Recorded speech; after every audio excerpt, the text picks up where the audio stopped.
प्रेम sir, ये इसे क्या हम केवल विदेश मंत्रालय की कमजोरी के तौर पर देखें, सरकार की कमजोरी के तौर पर देखें, भाजपा की कमजोरी के तौर पर देखें, संघ की कमजोरी के तौर पर देखें, किसको देखें, कैसे देखें इसको?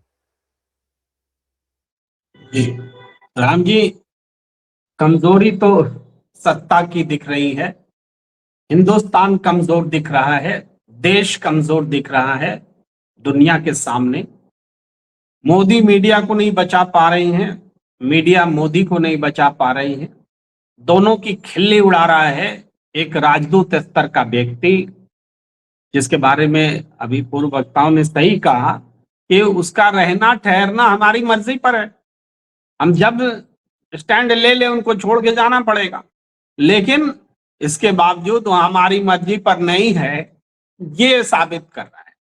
वो अपनी मर्जी से है और जब तक चाहेगा तब तक रहेगा। हम कुछ नहीं कर सकते, हमारा वो अधिकार कहीं खो गया है, हम वो अपनी शक्ति खो चुके हैं। और ये सब क्यों हुआ है? जब राहुल गांधी कहते थे कि सरेंडर मोदी, तो लोगों को बहुत बुरा लगता था। प्रधानमंत्री का अपमान कर रहे थे भाई, सरेंडर मोदी बोल दिया।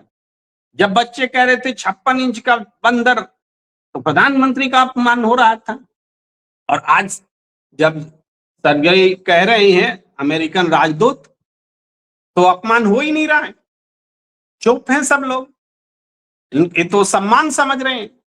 हमारे देश से जो औपचारिक प्रतिक्रिया है, वो प्रतिक्रिया उस वक्तव्य को एक्सेप्ट करने वाली है, एक्सेप्ट करने वाली है, क्योंकि उसमें साफ तौर पर कहा गया है कि ये तो प्रोटोकॉल है। यानी जो बातें उन्होंने कही कि भारत की तरफ से कहा गया कि मीडिया को नहीं बुलाना है, क्वेश्चन नहीं लेना है, और मीडिया को जब बुलाया गया तो क्वेश्चन ले लिया अमेरिकी राष्ट्रपति डोनाल्ड ट्रंप ने, और प्रधानमंत्री जी बैठे रहे हमारे। तो इसका मतलब है भारत की का जो आग्रह था, उस आग्रह को नहीं माना गया, ये अमेरिकी राजदूत कह रहे हैं। और हमारी तरफ से कहा गया कि हाँ, खंडन नहीं है कि नहीं कहा, ऐसा गलत कहा, ऐसा कुछ भी नहीं है, ये प्रोटोकॉल है। यानी आप प्रोटोकॉल मनाइए, तो क्या जो सर्जेई बोल रहे हैं वो भी प्रोटोकॉल है क्या? वो प्रोटोकॉल के तहत आता है कि भारत के प्रधानमंत्री या भारत सरकार ने क्या उनसे विदेश मंत्रालय ने आग्रह किया, उसको पब्लिक कर दीजिए, प्रोटोकॉल है क्या? यानी एक प्रोटोकॉल का सम्मान नहीं रख पाई, ये भी तो प्रश्न है। चलिए मान लिया प्रोटोकॉल है, लेकिन उस प्रोटोकॉल का सम्मान क्या अमेरिका ने रखा? उसने तो धज्जियां उड़ा दी। और इसके बाद हमारी जो प्रतिक्रिया है वो उस आग्रह से भी दयनीय है। जिस आग्रह में कहा गया था कि मीडिया से प्रश्न नहीं लिया जाएगा, उस आग्रह से भी दयनीय है आज की हमारी प्रतिक्रिया, जब उस बात को एक्सपोज किया गया है। इसके बाद मीडिया को लेकर जो बातें कही गई, मीडिया को लेकर के उन्होंने अपने देश की मीडिया की आलोचना की कि हम तो समझते हैं कि हमारे यहाँ ऐसा था फेक न्यूज, लेकिन अमेरिका से ज्यादा फेक न्यूज हिंदुस्तान में है। अब इसकी प्रतिक्रिया या इसका प्रतिकार हमारी मीडिया कर सकती है क्या? दम है? क्योंकि यहां तो फेक न्यूज मुजबानी लोगों को पता है। भारत पाकिस्तान ऑपरेशन सिंदूर चल रहा था और सारी मीडिया दिखा रही थी कि लाहौर पर कब्जा हो गया और अमेरिका का पाकिस्तान का सेना प्रमुख भी बंदी बना लिया गया। ये सारी चीजें चली भाई। अब इससे बड़ा फेक न्यूज और क्या हो सकता है? फेक न्यूज के एग्जाम्पल्स तो भरे पड़े हैं, लेकिन ऐसा उदाहरण बताना जिसमें कोई काट ना सके, मैं वही उदाहरण रख रहा हूं। तो फेक न्यूज जब आप सरेआम दिखाते हैं, तो कैसे बोल सकते हैं कि हम फेक न्यूज नहीं दिखाते? भाई कोरोना के दौर में वो थूकने वाली और तमाम तरह की चीजें जो दिखाई गई, वो सब आर्किटेक्ट था, कोई सही साबित नहीं हुआ, पूरे समाज में नफरत फैलाया गया, तो वो सब तो फेक न्यूज ही था। फेक न्यूज अभी कोई व्हाट्सएप में चलता है, कहीं बीजेपी की आईटी सेल कुछ चला देती है, उसको लेके एकदम सूत्रों के हवाले से खबर और फला के हवाले, ये सूत्रों के हवाले से क्या फेक न्यूज चलते हैं? तो जब फेक न्यूज आप चलाएंगे तो फेक न्यूज के आरोप का प्रतिकार कैसे कर पाएंगे? और जिस तरह से मजाक उड़ाया गया डिबेट्स का, जो कहा कि हमें तो एंटरटेनमेंट लगता है, शाम के बाद तो मैं केवल इंडियन मीडिया का ही आनंद लेता हूं। 6 बजे के समय में 8 पैनलिस्ट होते हैं, 8 बजे के समय में 10 पैनलिस्ट होते हैं, और कोई सब बोल रहा होता है, किसी की कोई सुन नहीं रहा होता है। तो ये बातें जो उन्होंने कही, भारत में जो डिबेट सिस्टम है, मीडिया का जो प्लेटफॉर्म है, उसका उन्होंने सीधे मखौल उड़ाया। तो इसके तरफ से ऑफिशियल जवाब कौन देगा? देना तो विदेश मंत्रालय को चाहिए, और मीडिया तो स्वतंत्र है, वो तो ऐसे भी जवाब दे सकता है, उसको पूछने की जरूरत नहीं है भारत सरकार से। वो चौथा स्तंभ ऐसे ही थोड़ी माना जाता है। लेकिन इतनी आजादी रहते हुए आजादी को मीडिया ने कहां गिरवी रख दिया है कि बोल ही नहीं पा रहे हैं? किसके सामने गिरवी रख दिया है कि बोल ही नहीं पा रहे हैं? ये बड़ा सवाल है कि हमारे पास सारी आजादी है, हम विश्व गुरु हैं, लेकिन फिर भी हम उसके आरोप को मान रहे हैं। हम बहुत बड़ा प्रोटोकॉल फॉलो करने वाले हैं, लेकिन उसके अपमान करने पर चुप हैं।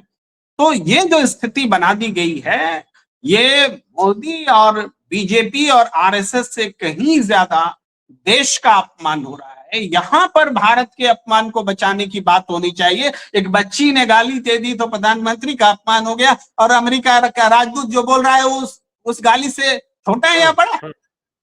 ये सोचने की बात। जी प्रेम सर, जो स्थिति हमारी आज की तारीख में बन चुकी है, अब जो बेशर्मी और फलाना ढिमका ये सब जितनी भी चीजें कही जा रही हैं, लेकिन आज हमारी विदेश नीति जो जिन जाहिलों के हाथ में है, जिन अनपढ़ कुपढ़ जो कहना हम कह सकते हैं, जिनके भी हाथ में है, वो वर्तमान के साथ साथ हमारा भविष्य खराब कर रहे हैं। आने वाले जो भी लोग हैं उनके लिए भी गड्ढा खोदने का काम कर रहे हैं कि आप वैश्विक स्तर पर छिन्न भिन्न हो जाएंगे। कल आज जब भी सत्ता परिवर्तन होगा, हमारे हाथ में हासिल क्या है आज की तारीख में दुनिया के स्तर पर? जी राम जी, जो कुछ भी घटनाएं घट रही हैं, उसका बहुत बड़ा राजनीतिक असर जो है देश में देखने को मिल रहा है, मिलेगा।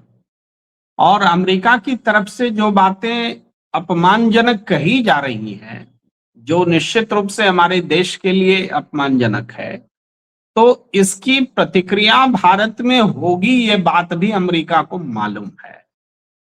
और नरेंद्र मोदी और उनकी सरकार जिस तरह से बिछी हुई है, सरेंडर्ड है, उद्योगपति के लिए सरेंडर्ड है, अपने पॉलिटिकल एम्बिशन के लिए सरेंडर्ड है, तो उसमें वो और एडवांटेज लेना चाहता है कि इस दबाव को बढ़ा करके, अभी तो ट्रेड डील कंप्लीट नहीं हुआ है ना, चल ही रहा है, टैरिफ का खतरा बना ही हुआ है।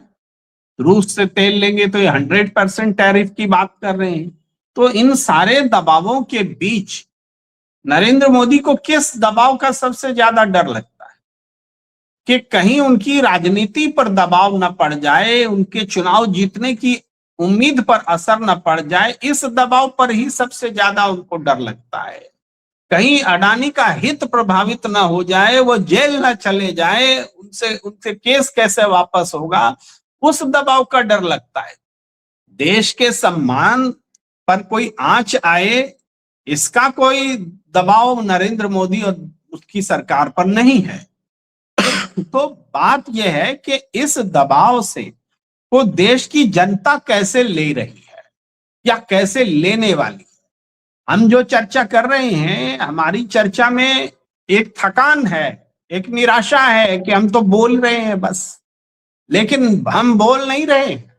हमारे बोलने से जो प्रतिक्रियाएं पैदा होंगी वो हमसे ज्यादा उम्मीद पैदा करने वाली, हमसे ज्यादा ऊर्जावान होगी, जो प्रतिक्रियाएं हमें दिख नहीं रही है। और हम जो जेन जी और जेन अल्फा के रूप में जो रिएक्शंस देख रहे हैं, वो देश के नौजवानों की प्रतिक्रिया है अपने भविष्य के लिए। भविष्य की चिंता अगर पीढ़ियां करने लगी है, तो अपने देश पर विदेशी दबाव की चिंता से क्या वो अलग हो सकता है? अगर देश पर विदेशी दबाव है तो हमारा भविष्य कहां जाएगा? तो जाहिर बात है कि ये बात हमसे ज्यादा शिद्दत के साथ में आज जेन जी और जेन अल्फा समझ रहे हैं, क्योंकि उनके सामने तो पूरा भविष्य पड़ा हुआ है। देश का भविष्य उनको ही अपने कंधों पर संभालना है। तो हमें लगता है कि अमेरिका जो ये दबाव दे करके भारत सरकार और मोदी सरकार को अपने पक्ष में करना चाहता है तो उसकी प्रतिक्रिया जो होगी उसका भी अमेरिका को भान है, और भान नहीं है तो आज के हमारे हुक्मरान को नहीं। जी